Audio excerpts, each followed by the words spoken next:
Hi, my name is Phil, and I'm building a Chesapeake Light Craft Teardrop Camper.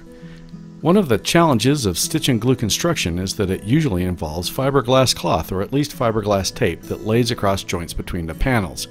The CLC Camper is strong and stiff because of the layers of fiberglass reinforced epoxy. Before we get to the fiberglass, we have to fill in those joints with thickened epoxy and fix all the other problems that have cropped up along the way. Once the fiberglass is on, fixing the problems gets harder. In this style of stitch and glue construction, you fill in the cracks between the panels and then you sand and round over the joints so that the fabric will lay flat around the corner. After the bottom was attached, we removed the stitches holding it to the mold. Then we removed the screws holding the mold together and pulled the mold apart.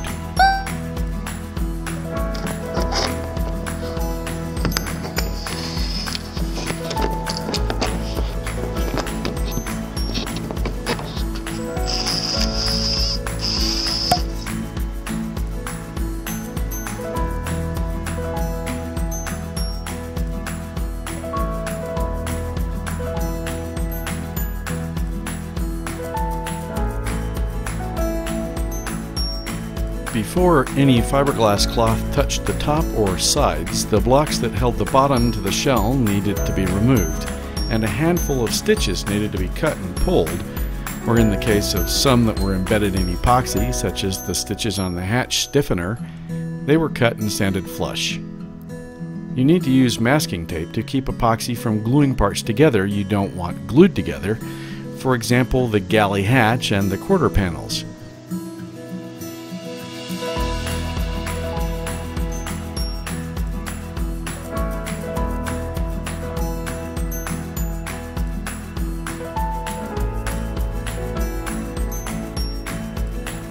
We also took the time to tape off any holes remaining that were open between the exterior and the interior, since we didn't want epoxy stalactites or stalagmites in the cabin.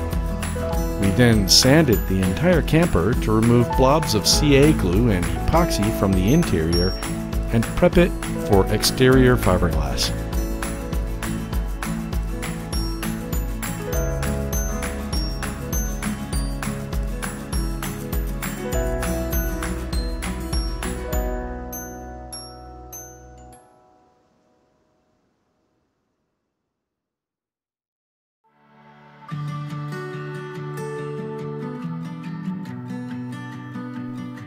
The small void you see was sanded and filled in later.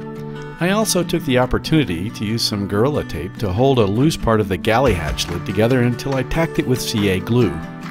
I trimmed off the old blue masking tape that was on the galley hatch lid, since I didn't really want that epoxied to the edge of the lid, and I added tape along the edge of the galley flat to make sure the lid didn't get glued to the flat or to the quarter panels.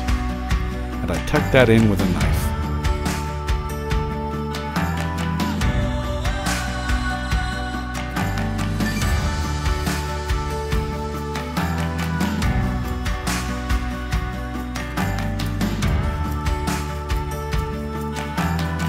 As a general rule, when you're done with epoxy in a particular spot, peel the masking tape off after the epoxy is firm but flexible, but before it cures hard. I created a guide for sanding the joints using a piece of mylar, tracing a little bite out of it with a penny, and I used that to tell whether the corner was rounded enough for the fiberglass cloth to lay over it.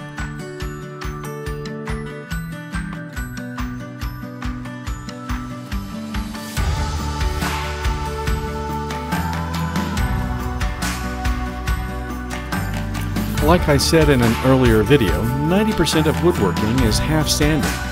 The other half is also sanding. There's plenty of that in our future, as well as some gentle stroking and a bit of firm-handed convincing to get the fiberglass cloth to take on the shape of a camper. The joint should be sanded carefully, probably with a sanding block, not a random orbital sander as you see me doing.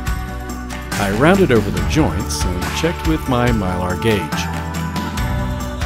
You must be really careful at the galley hatch lid and the bottom corners. It is easy, especially with the thin top veneer on the marine plywood we received, to get into the glue layer and have an ugly dark blotch. The underlying grain will run perpendicular to the surrounding grain. When you round over at some of the sharper joints between panels, you will have to sand into the glue layer and you'll see a dark line form. This cannot be helped. Don't worry about it. Amy and I used syringes in the joints to get epoxy into the gaps. But you can also squeegee the thickened epoxy in with a spreader, and you'll see us using spreaders to force epoxy into a joint and to clean up the mess. We found holding the spreader so that you had a flat filling of epoxy was best, although later in one spot I had a pocket that left a bubble under the fiberglass which was a pain to redo. Unless you're superhuman, you will have voids and gaps.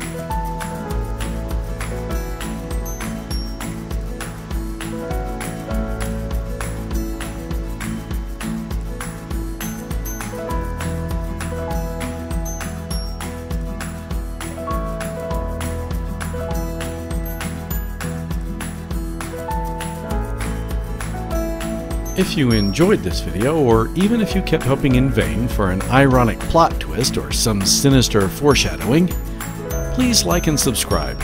And don't forget to click on the bell so you get notified when I upload another video.